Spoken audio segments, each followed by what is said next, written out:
আসসালামু আলাইকুম।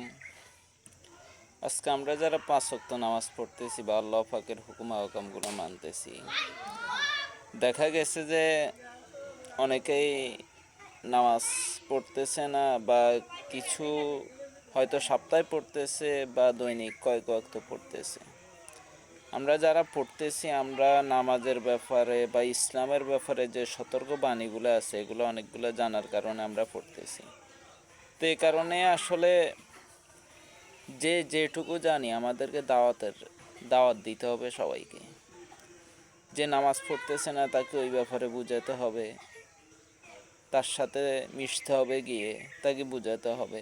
এমনকি দেখা গেছে যে যে দেখা গেছে অন্যায়ের ভিতরে আছে, তাকে ওই অন্যায়টার ভিতর থেকে বাইর করার জন্য তাকে 5 ওয়াক্ত নামাজের মধ্যে আনতে হবে।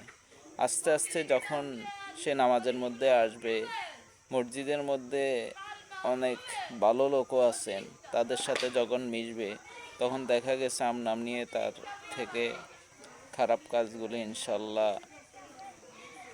সে বাদ দিতে পারবে।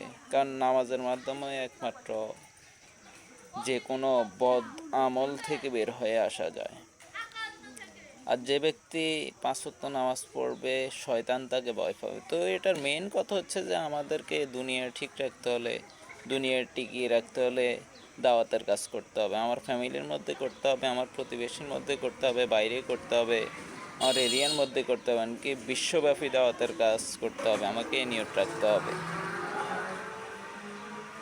তো দুনিয়ার মধ্যে আসলে আমরা চলাফেরার মাধ্যমেও যে সময় দেখাবো ওই সময় এই কাজটা করবো। এমনকি আমরা সম্মিলিতভাবে দাওয়াতের কাজটা ইনশাল্লাহ এলাকা ভিত্তিক করব। আলেম যারা আছেন ওনাদের সাথে পরামর্শ করব, যেন কোনো এলাকায় যেন একজন লোকও বেনামাজি না থাকে। এইভাবে ইনশাল্লাহ আমরা নিজেদের অগ্রগতিকে এগিয়ে নিব।